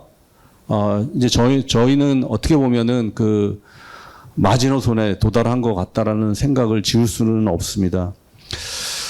저는 일단 그 우리 정경주 박사님께 세 가지 질문을 주셨고 답변을 준비할 시간을 조금 더 드리기 위해서 나머지 이제 그 토론자분들한테도 짐을 좀 드려야 될 것 같은 생각이 좀 들었고요. 그래서 일단 그 뭐 철학적이고 관념적이고 이제 그런 부분들에 대해서 말씀을 해 주셨는데 물론 오후에 저희가 뭐 인력 구조 그러니까 병력 구조 뭐 여러 가지 부대 구조 뭐 이런 부분을 태클하는 걸로 저는 알고 있습니다. 그래서 오후에는 좀 더 저희가 국방개혁을 세차를 할 것인데 그러기 앞서 이게 두 분이 귀한 자리에 오셨으니까 국방개혁을 추진하는 데 있어서 지금 여러 가지 요소들이 있지 않습니까? 예, 맞습니다. 저도 과거에 이제 국방정책을 다룰 때 제가 항상 가졌던 생각은 뭐였냐면은 국방정책 분야에서 3대 축이 있다. 하나의 축은 우리가 북핵 대응, 두 번째 축은 한미 연합방위 태세 조정. 쉽게 말하면 전자권과 관련된 문제죠. 그리고 세 번째는 국방개혁입니다. 그래서 뭐 북핵 대응 문제는 정책실에서 다루고 있고 그리고 개혁은 그 당시 개혁실 그리고 뭐 연합방위 태세 조정도 대부분이 이제 정책실에서 했는데 이게 물과 기름이었어요. 그 해당 부서 간의 벽도 높았고 저는 이것을 어떻게 하든지 간에 나름대로 우선순위를 정해서 접근을 해야 된다. 근데 큰 틀을 포괄하는 것이 결국은 우리 국가의 뭐 존망이죠. 생존과 번영을 사실 결정되는 것이 국방이기 때문에 그러면 가장 위협이 우리에게 가장 중요한 것이 아닌가. 나머지는 부차적인 걸로 봤거든요. 근데 저의 당시의 생각을 제가 말씀드린 이유는 이 두 분께 드리고 싶은 질문이 지금 아까 뭐 문민 통제 말씀도 하셨고 위협 변화, 동맹 변화 뭐 여러 가지들을 말씀을 해 주셨는데 이재명 정부에서의 국방 개혁을 추진하는 데 있어서 가장 그러면은 지금 여기 국방부 또 관계자분들이 많이 와 계신데 우선순위를 둬야 될 것이 가장 무엇인가? 가장 중점적으로 다뤄야 될 부분이 무엇인가? 그 부분에 있어서 두 분의 해안을 요청을 드리겠습니다. 자, 그러면 준비하시는 동안 우리 정경주 박사님의 답변을 듣도록 하겠습니다. 네, 감사합니다. 제가 오늘 되게 중요한 자리이기 때문에 군더더기 없이 말씀을 드리려고 발표할 때 엄청 그 각본에 따라 잘 말씀을 드렸는데 이제 토론을 하게 되니까 아마도 군더더기가 좀 많은 말씀을 드릴 수도 있을 것 같습니다. 그렇지만 최대한 정제해 가면서 말씀드리도록 하겠습니다. 먼저 김광진 교수님께서 질문해 주신 내용, 국방개혁이 지향해야 하는 군과 관련해서 이제 그 기술 지배학적인 군이 전 시정 상황에서 어떻게 확장될 수 있을지에 대한 질문을 주셨습니다. 사실은 그 병력 규모라는 것이 전쟁이 시작되기 이전 또 그렇지만 전쟁이 일어나고 있는 중에도 상당한 그 적에 대한 억제 효과를 발휘한다라고 생각합니다. 특히나 이제 북한 같은 경우 상당한 병력을 보유하고 있기 때문에 그러한 북한에 대해서 우리가 일정 정도 규모의 병력을 유지하는 것은 상당한 억제 효과가 있고 또 사실 미국은 굉장히 이 용어를 싫어하지만 그 미군의 주둔이라는 것이 우리에게 그 주는 함의는 인계철선의 역할이 있는 측면을 우리가 생각하지 않을 수 없습니다. 그래서 미군이 있고 그리고 우리 병력 규모가 북한만큼은 아니지만 어느 정도 존재하는 것이 충분한 억제 효과를 발휘하고 있는데 그것이 이제 줄어든다면 그것을 어떻게 대처할 수 있느냐에 대한 문제에 봉착하게 되는 것입니다. 그래서 병력 규모가 줄어들 수밖에 없는 현실에 마주해서 그것을 대체하기 위해서는 기술을 통한 보완이 이루어져야 된다라는 것이 이제 기본적인 생각이고요. 거기에 더해서 이제 현재 전장에서의 추세는 일단 지상 전투에 대한 병력 활용에 대해서 국가들이 갖는 부담이 굉장히 많이 커지고 있다라는 것입니다. 지금 러시아가 우크라이나를 침공했지만 우크라이나가 치르고 있는 전쟁에 나토의 어떤 국가도 병력을 지원하지는 않았습니다. 물론 미군이 우리에게 지원을 할 예정이고 그것에 대해서는 약속한 바가 이루어질 것이라고 생각하지만 그럼에도 불구하고 전시 상황에서 이러한 병력들을 적극적으로 활용하기는 굉장히 어려울 것이라고 생각이 됩니다. 따라서 이러한 병력이 지금 갖고 있는 규모도 적은데 그 규모가 적은 것들을 손실을 최소화하기 위한 노력들을 기울여야 되는 것이고 그것이 무기 체계를 통해서 대체되지 않는다면 전장에서의 승리는 가능하지 않을 것이기 때문에 이런 부분들을 위해서 우리가 기술에 더 적응을 할 수 있는 군을 갖춰야 되는 것이 앞으로의 전장 상황에 있어서 반드시 필요한 모습이라고 생각이 됩니다. 그리고 두 번째로 이제 질문해 주신 부분이 이제 유기현 박사님께서 질문해 주신 한미동맹 현대화를 어떻게 국방개혁으로 끌고 들어올 것인가에 대한 문제는 우선 그 한미동맹 현대화와 관련해서 그 저희 전문가들 사이에서도 이것이 어디까지를 포괄하는 것인가에 대한 논쟁들이 조금 있었습니다. 누구도 이것을 정확하게 정의해주지 않았기 때문에 그래서 사실은 한국 전문가들은 대체로 이제 이 한미동맹 현대화를 군 대비 태세, 그러니까 태세를 중심으로 생각을 많이 했습니다. 그렇지만 이제 저희가 팩트시트 에서도 보듯이 이제 미국이 그리고 미국 전문가의 입에서 나온 얘기는 태세를 넘어서서 좀 더 그 방산 협력이라든지 사이버 인공지능 협력이라든지 좀 더 확장된 개념으로 한미동맹 현대화를 이해하고 있었고 앞으로의 방향성도 그렇게 나아갈 것이라고 생각을 합니다. 이 한미동맹 현대화는 외부 요인에 해당할 것이고요. 제가 이제 첫 번째 페이지에서 보여드렸던 안보 환경과 전략 개혁의 관계에 있어서 안보 환경에 해당하는 부분이라고 저는 생각하고 있습니다.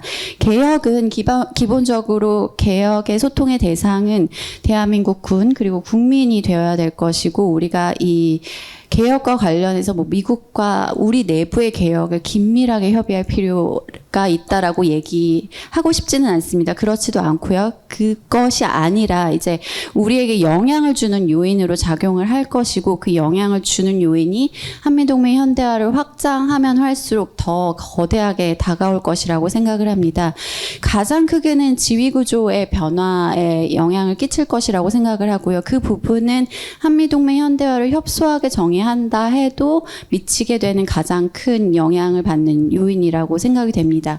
더불어서 이제 제가 생각하기에 강조하고 싶은 부분은 미국이 한국과의 협력을 추구할 때 핵 재래식 통합 운용에 대한 얘기를 하고 있는데 이 통합을 얘기할 때 사실은 우리에게 또 요구하는 것은 우리 내부의 통합을 요구하고 있다라고 생각합니다. 따라서 지금 각군과 그리고 뭐 사이버 그리고 우주 그 각군이 담당하고 있는 영역과 그 바깥의 영역까지를 모두 포괄할 수 있는 우리의 능력들이 잘 통합될 수 있는 것들이 필요할 것이고 그러한 우리 내부의 통합이 미국과의 협력에 있어서 한미동맹 현대화의 하나의 큰 방향으로서 가야 되는 부분이라고 생각을 합니다. 그래서 미측과의 협의에 있어서는 그런 부분이 이제 주가 될 것이라고 생각이 됩니다. 다음으로 그 국군의 작전 범위가 넓어진다는 의미가 전거의 확장까지를 의미하는 것인지 이것이 얼마나 큰 의미를 갖고 있는지는 제가 아마 유기현 박사님보다는 정확하게 알지 못하겠지만 이제 이와 관련해서 제가 드리고 싶은 말씀은 얼마 전에 많은 분들이 이미 읽으셨겠지만 그 브런슨 주한미군 사령관이 지도를 뒤집고 필리핀과 일본 그리고 한국을 연결하는 그 전략적 삼각형을 그렸습니다. 이 삼각형을 통해서 이 지역에서의 동맹 협력이 이 세 국가의 협력을 통해서 이제 대중경제에 어떻게 활용될 수 있을지를 얘기했고요. 그리고 그것보다 한 몇 달 전에 이제 바이든 행정부에서 그 대차관보였나요? 엘라이 라트너라는 분이 Foreign Affairs에 글을 실었는데 그러니까 이분은 이제 나토의 동맹과 같은 동맹이 이 지역에서 아시아 지역에서도 생겨야 한다라고 얘기하면서 필리핀과 일본 그리고 호주를 얘기했던 것 같습니다. 그러니까 제가 얘기하고 싶은 바는 이제 한국은 빼고 얘기를 했다라는 것인데요. 이 지역에서 그러면 우리가 배제될 것인가 포함될 것인가의 기로에 저는 놓여 있다라고 생각을 하고 그것을 수동적이고 혹은 강압적이게 받아들일 것인가 아니면 우리가 적극적으로 이 지역에서 어떠한 역할을 할 수 있을 것인가에 대한 고민을 먼저 주도적으로 할 것인가의 기로에 놓여 있다라고 생각합니다. 저는 당연히 후자가 되어야 된다라고 생각하는 입장이고요. 그것은 한미동맹이 요구하는 바, 또 이 지역에서 다른 국가들이 요구하는 바와 별도로 한국에게 이 지역 에서 다른 행위자들이 야기하는 위협이 상당히 커지고 있다라는 점을 우리가 더 이상 묵과할 수 없기 때문이라고 말씀드리고 싶습니다. 그래서 이런 부분들에 대한 생각들을 고려했을 때 우리 군이 물론 KTO 안에서 우리가 해야 되는 부분들과 동일하게 지향해야 될 바는 아니겠지만 지역 분쟁에서 어떠한 역할을 해야 될지에 대한 고민을 포함해서 국방개혁에 대한 논의가 이루어져야 되지 않을까 그렇게 생각합니다. 감사합니다. 네, 감사합니다. 시간을 고려했을 때 제가 아까 드린 질문은 플로우의 질문하고 통합해서 이렇게 질문 답변을 해주시길 바라고요. 그러면은 플로우에 계신 분들한테 질문할 기회를 드리겠습니다. 먼저 이렇게 질문해 주실 분 계신가요?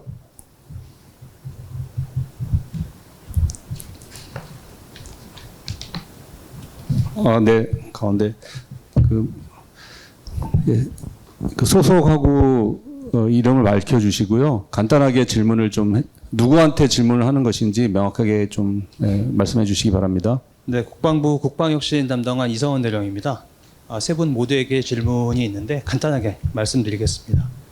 존경하는 김광진 교수님께서 이 주한미군의 전략적 유연성을 바탕으로 해서 한반도 내외에서 한미 역할 분담을 통해 불필요한 이 분쟁에 우리 정부가 개입하지 않을 수 있다고 말씀을 하셨는데, 뭐 역할 분담을 하면 주변 분쟁에 이제 미군과 한국의 역할이 군이 바뀌니까 역할이 나눠지니까 그럴 수 있다고 하지만, 만약에 주변 분쟁에 미국이 우리나라의 MOB나 COB, 항만 등의 접근을 요구했을 때는 우리 정부가 우리의 의도와 상관없이 분쟁에 개입될 수밖에 없는데, 그런 경우에는 어떻게 해야 되는지 여쭤보고 싶습니다.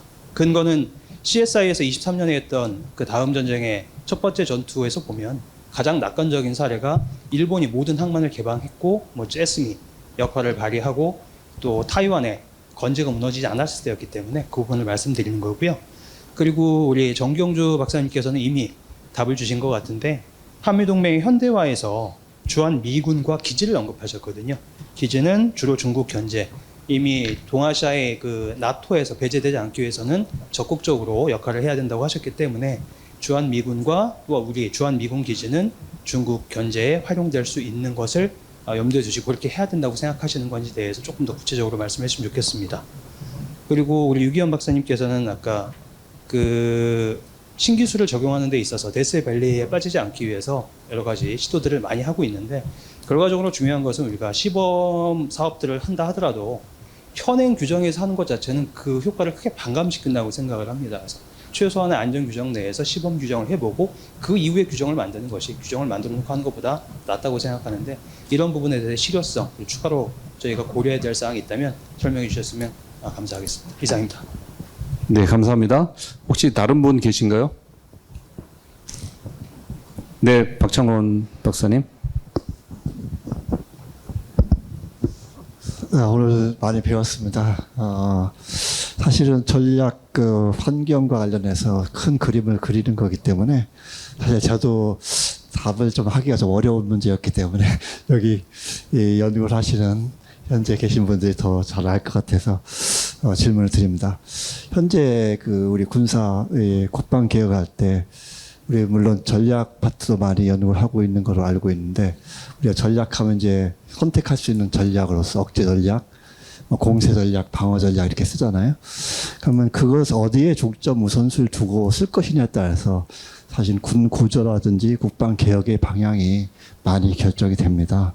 그래서 현재 우리 한반도 안보 상황을 고려해서 과연 어디에 전략적 중점을 둘 것인가, 아니면 세 개를 다 모두 그냥 균형과 조화를 추구하려고 하는 것인지, 그래서 이 자원의 배분 문제라든지 군 구조의 문제가 다 들어오기 때문에 현 한반도 상황에서 어디에 중점을 둬서 실질적으로 이제 전략을 추진하면서 기타 전략을 같이 이제 우선순위에 둘 것인가에 대한 문제가 굉장히 중요한 것 같아요. 저는 가령 예를 들면 억제 전략을 추구하면서 억제 전략을 일단 한반도에서 북한 핵 문제가 있기 때문에 뭐 제한전 얘기를 했기 때문에 억제 전략 우선순위를 두겠다.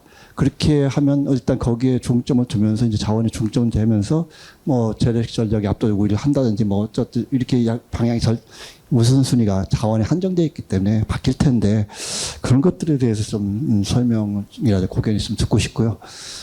두 번째는 이제 현 정부에서 추진한 다음 세션에 할 건데, 전에도 많이 얘기가 있었어요.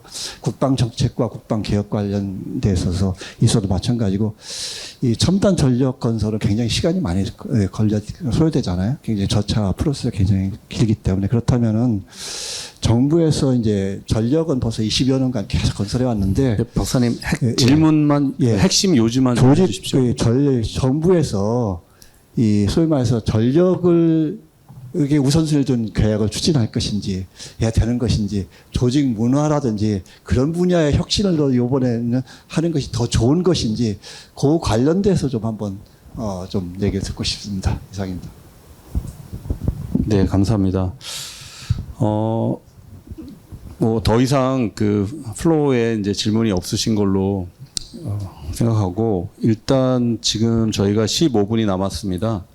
그래서 세 분께 3분씩 일단 압축적으로 여러 가지 질문 받으신 것을 답변을 해주시면 감사하겠습니다. 먼저 김광진 교수님께서 답변 부탁드립니다.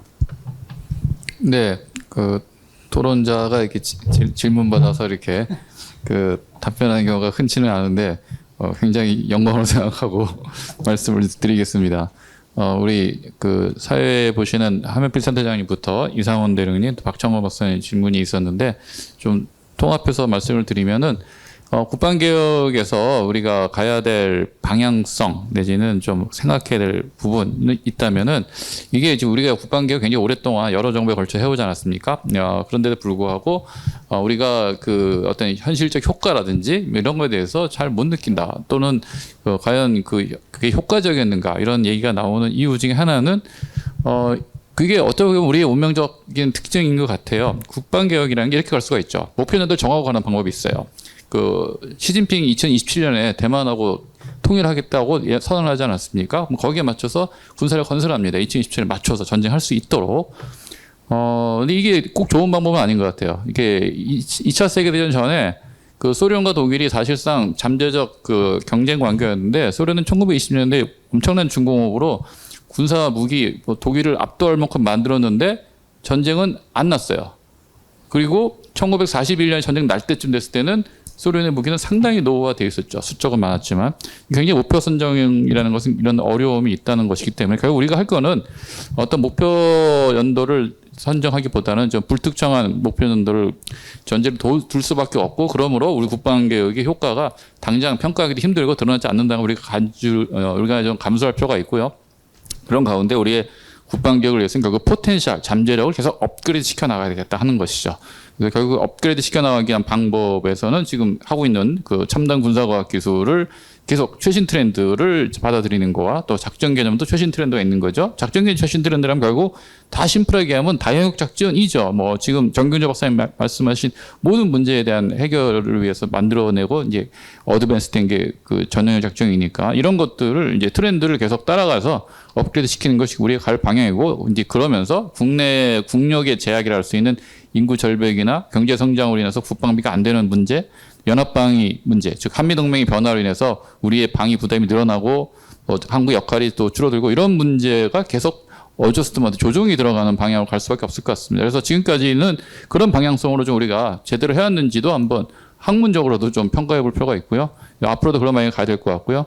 이성원 그 대령님 말씀하신 것 같은 이 우리 연루 문제는 지금 이런 특히 한미 연합방위 문제가 변화됨에 따라서 생길 수 있는 문제고 그런 부분은 우리가 좀 대비해야 되고 그런 부분은 꼭 국방개혁보다는 좀 우리 국방 정책 차원에서 향후에 전략적 유연성이나 전작권에 관련된 이런 새로운 합의가 예상이 되는데 이런 합의를 만들 때 우리가 원하지 않는 분쟁에 연루되지 않을 수 있는 그런 제도적 장치까지 들어갈 수 있는 노력 이런 것들을 미리 준비해야 될 필요가 있고요. 마지막 박창호 박사님 말씀하신 우리 특히 전력화와 조직 문화의 차이점에 대해서는 제가 그 토론본 두 번째 부분이 사실은 조직 문화를 강조한 부분이고요. 지금 현재 그 국제적인 교훈, 국제 러우 전쟁의 교훈이나 또 우리가 지금까지 해왔던 국방개혁의 방향성을 봤을 때 이제는 또 국내 정치를 봤을 때 이제는 조직 문화에 좀 더 관심을 가져야 될 것이고 그것이 이제 군구조라는 이름을 갈 수도 있고 병력구조라는 이름을 갈 수도 있지만 또 민군국의 이름을 갈 수도 있지만 어쨌든 그걸 통해서 좀 더 전투의 효용성이 있는 조직 문화 그리고 내구성이 있는 조직 문화가 갈 수 있는 방향 이것이 좀 더 우리가 관심을 가져야 될 부분이 생각을 합니다. 네, 감사합니다. 유기현 박사님. 네, 저도 사실 우리 김광진 교수님과 마찬가지로 토론자가 이렇게 하는 걸 참 오랜만에 와서 저도 그 발표료를 좀 주셔야 될 것 같다는 생각이 듭니다. 농담이고요. 아까 이제 국방부에서 저한테 직접 질문하셨던 내용은 사실 2부에 우리 남기현 박사님이 제일 전문가이실 것 같은데 그때 또 추가적으로 논의할 기회가 있을 거라고 생각을 합니다. 그래서 그때 그쪽으로 좀 넘기는 걸로 하고요. 뭐 저한테 질문하지 않으셨지만 사실 지금 말씀하신 우리 기지를 오픈하는 이런 문제들, 연루의 문제들을 말씀하셨는데 이게 순수하게 저는 군사적 관점으로 보면 사실 군사적 관점에서 이 밀리터리 모빌리티의 중요성은 정말 아무리 강조해도 약하지 않다고 생각을 합니다. 그러니까 예를 들자면 현재 지금 우리 일본의 그 유엔선 후방 기지가 7개가 있는데 그 7개를 일본이 국내법적으로 닫아버리면 사실 우리는 굉장히 큰 영향을 받을 수밖에 없습니다. 그래서 군사적 이동성에 대해서는 사실 우리가 상당히 강구하고 있는 부분이 있긴 합니다만은 어쨌든 사실 이게 우리가 가치를 공유하는 국가들끼리의 어떤 이런 그 협업을 통해서 군사적 이동성을 확보해주는 문제는 군사적으로는 정말 매우 중요하다라는 말씀을 좀 드릴 수가 있을 것 같습니다. 아까 박창호 박사님 말씀하신 거 저 굉장히 동의를 합니다. 우리가 공세 전략도 있고 방어 전략도 있고 억제 전략도 있고요. 그래서 사실 이제 국방개혁 2.0 때를 돌이켜 보면 그때 처음에 아까 말씀드린 우리 싸우는 개념이 변화했던 게 아주 전형적으로 공세 전략이었습니다. 굉장히 빠른 속도의 전격전을 제안을 했던 것이 제가 생각이 나는데 사실 이제 뭐 우리 사회자분께서 그 북핵에 대해서 가장 전문가이긴 합니다만 핵을 가진 국가에서 우리가 굉장히 공세적인 전략을 추구한다라는 것은 저는 좀 맞지 않다라고 저는 개인적으로는 생각을 합니다.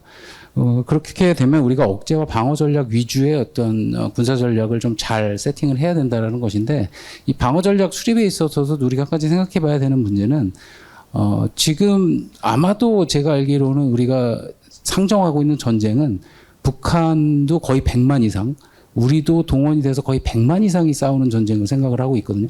근데 사실은 이 200만 이상이 붙은 전쟁은 역사적으로 2차 대전 이후로는 없습니다. 그래서 우리가 생각하는 방어 전략이 진짜 현실적으로 우리가 고려해야 되는 그런 전략이 아닐 수도 있다라는 생각을 저는 하고 있습니다. 그래서 그런 것들에 대해서는 우리가 한번 좀 깊게 생각을 해봐야 되는 것이고요. 뭐 억제 전략은 우리 동맹 관점에서 우리가 접근해야 되기 때문에 그건 우리 정경수 박사님이 더 잘 설명하실 수 있다고 생각을 합니다. 아까 사회자분께서 말씀하신 상당히 중요한 내용인데 우선순위에 대한 내용들을 간단하게 좀 짚고 넘어가자면 사실 국방정책과 국방개혁을 이렇게 무자르듯이 자를 수는 없습니다. 분명히. 그래서 상당히 왔다 갔다 하는 영향이 있는데 사실 국방개혁의 우선순위라는 것은 뭐 누가 뭐래도 지금으로서는 상비병력 제한에 따른 우리 군 구조가 가장 우리의 관심을 가져야 할 핵심 우선순위가 아닐까라고 생각을 합니다. 물론 2부에서 좀 더 이거에 대해서 심도 깊은 논의가 되겠지만 이제 지금 사실 이렇게 우리가 제안을 해야 되는 것들은 뭐냐면 현재 우리가 가지고 있는 구조를 유지한 상태에서 약간 비어있는 이걸 할로우 폴스라고 얘기를 하는데 비어있는 구조를 만들 것이냐 아니면 구조를 정말 획기적으로 변화를 시켜서 모든 것들이 채워져 있는 구조를 만들어낼 것이냐 요거에 대한 사실 좀 결정이 필요한 거고요. 사실 각군은 이게 생존의 문제이기 때문에 상당히 강력하게 각군의 논리를 주장할 수밖에 없습니다. 그래서 사실 이거는 이제 국방부 역할이 가장 중요하다고 저는 생각을 하는데 여기에는 아까 우리 박정호 박사님 말씀하신 대로 군사 전략에 대한 문제가 반드시 개입이 돼야 되고요. 첨단 기술이 어떻게 영향을 줄 수 있을 것인가도 반드시 고민을 해봐야 되는 문제라고 생각을 합니다. 마지막으로 문화와 관련돼서 얘기를 하셨는데 우리 국방개혁 법률에 보면요. 병역 문화가 들어가 있습니다. 그래서 국방개혁에서는 법률로 이 문화에 대한 문제를 다뤄야 되는 것은 확실하다고 저는 생각을 합니다.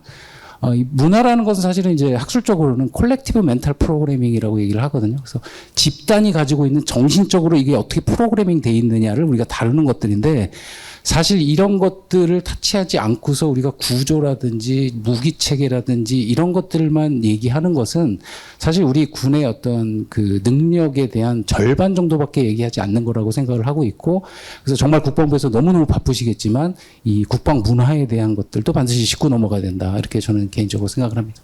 네, 정경주 박사님.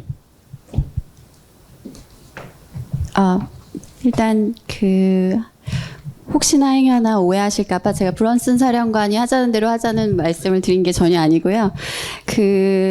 우리 국익에 따라서 호주랑 친하게 지낼지, 필리핀이랑 친하게 지낼지, 둘 다 친하게 지낼지에 대해서 주도적이고 적극적으로 고민을 해봐야 된다라는 것입니다. 한국이 중국의 위협에 대응을 한국군 혹은 뭐 주한미군이 중국군 위협에 대응한다라는 것이 한국군 혹은 주한미군이 대만 분쟁에 개입한다라는 것과 등치시키는 경향이 굉장히 많이 있는 것 같습니다. 그런데 사실은 대만에서 미국과 중국이 대규모 무력 충돌을 할 가능성은 굉장히 낮고요. 그 가능성을 배제한 나머지와 관련해서 사실은 한국의 국익 차원에서도 중국의 위협 혹은 지역에서의 어떤 안전보장과 관련해서 해야 되는 역할이 저는 분명히 있다라고 생각을 하고 그런 부분에 있어서 한국이 가져갈 수 있는 기회들이 많다고 생각합니다. 따라서 대만 분쟁에 한국군이 해야 하는지, 개입을 하려면 어떤 형태가 돼야 되는지라는 고민을 구체화하는 것도 물론 중요하지만 그것과 별도의 그 중국이 이 한반도 중심에서 야기하는 위협, 우리가 과거에는 뭐 유사시에 중국군이 같이 개입하는 그런 시나리오도 늘 상상을 해왔었는데요. 그래서 우리의 관점에서 중국의 위협에 대응을 하고자 할 때 우리가 어떠한 협력 국가들을 가져야 될지에 대한 고민, 그리고 우리 군이 어떠한 태세나 구조를 가져야 될지에 대한 고민들이 필요하다는 말씀을 드린 것입니다. 그리고 두 번째로 우리 박정호 박사님이 해주신 질문과 관련해서는 저는 사실은 한국군이 전면전에 대한 대비 능력은 지금까지 갖춰오기 위해서 굉장히 많이 노력을 해왔고 그거에 대한 편중을 억제로 조금 이동시켜야 된다라고 개인적으로 생각을 하고 있습니다. 지금 현재 우리가 갖고 있는 군사적인 목표는 단기적으로 압도적으로 승리하겠다 이런 것인데 이것이 이제 북한이 핵을 가졌을 때 그리고 핵을 사용했을 때 과연 가능할 것인가에 대한 그 아주 현실적인 고민으로부터 시작하여 그래서 평시부터 위기시까지 억제를 어떻게 강화할 수 있을지에 대한 논의 그리고 그것과 관련된 재원 배분이 이루어져야 된다라고 생각합니다.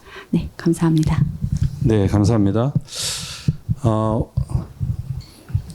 이로써 이제 1세션을 마치게 됐는데 저희가 이 국방개혁의 과제를 푸는 문제는 이 모순을 해결하는 것 같습니다. 굉장히 어려운 문제인 것 같아요.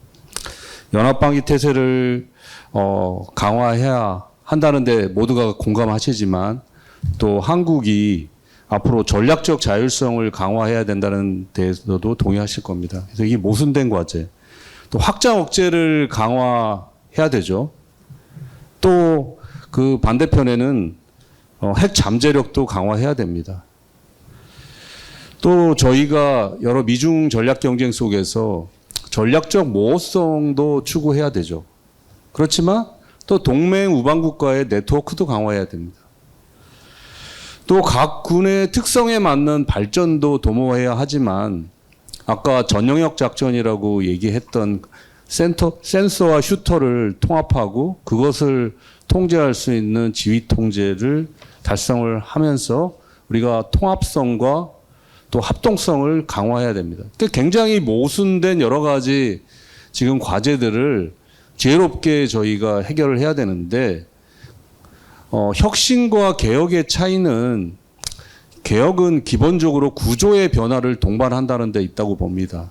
그래서 그것이 취약성의 골짜기든 뭐 죽음의 계곡이든 간에 저희가 다가올 여러 가지 그런 도전과 위협을 제대로 맞이하기 위해서는 저희가 어느 정도의 아픔을 감수해야 되지 않을까 그런 생각을 하면서 1세션을 마치겠습니다. 오늘 수고해 주신 모든 분께 감사드립니다. 감사합니다.